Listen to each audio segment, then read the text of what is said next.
Hi guys, people watching this video will probably agree with me. Singaporean loves to plan. From parents helping us to plan which school and tuition classes to enroll into, to eventually us planning our own career progression till retirement. But what about our asset?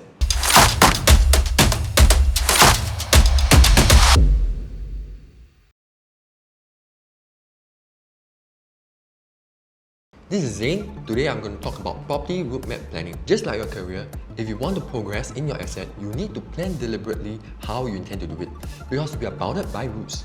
For new EC and HDB BTO and resale, we have mortgage servicing ratio, 5 years MOP, and also resale levy on a second subsidized flat. Whereas for private residential, we are subjected to TDSR and seller stamp duty. This rule affects the timeline for our property roadmap. So how is property roadmap planning important?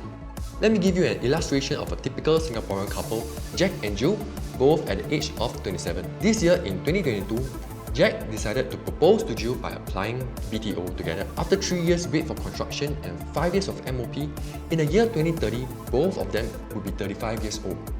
Assuming they both have advanced slightly in their career, they intend to upgrade to an executive condo. Similarly, they would have to go through 3 years of construction and 5 years of MOP. By then, both Jack and Jill would already be 43 years old when they can upgrade to a private condo. Their ultimate goal is to own 2 private condos with each under their own name, and they plan to do so 3 years later at the age of 46 in 2041. But throughout the whole property roadmap planning, there are 2 major hurdles that property owners like Jack and Jill need to pay special attention to. Firstly, it is setting aside the basic retirement sum in CPF at the age of 55. After setting aside the basic retirement sum, the rest of the CPF money can then be used for property purchase.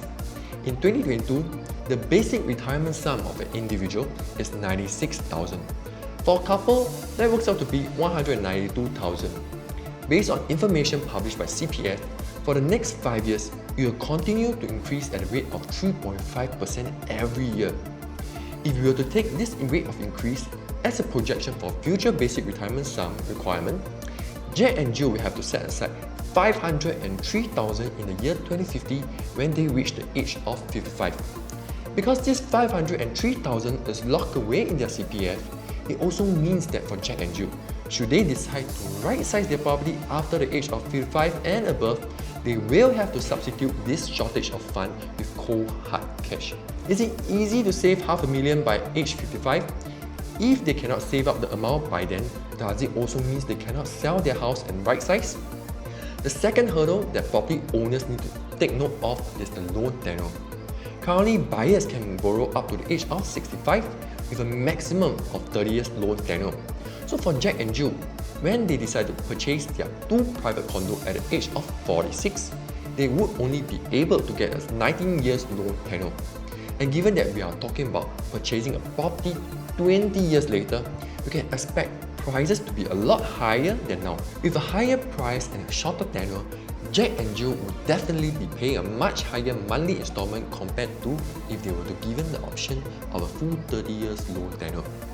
Assuming in their 40s, Jack and Jill probably have their own parents' allowance, medical expenses to take care of, their kids' allowance, tuition and family insurance, and perhaps also car loan to service. We can only imagine the financial burden every month they have to shoulder. With a higher property price, higher household expenses, higher installment with a shorter loan tenure, how likely will Jack and Jill commit to a private condo as what they intend to initially? So why am I sharing you the story of Jack and Jill? That's because most of us are like Jack and Jill. We plan our property purchase one step at a time. We see our peers apply for BTO, we follow the same, and we leave the upgrading and right-sizing for retirement a topic of future. Eventually, when the day comes, we realize it is challenging to upgrade or right-size because of the various hurdles. For buyers out there, if you are very clear on what you want to achieve at the very end of your asset progression plan, will you have taken a different approach or decision in between?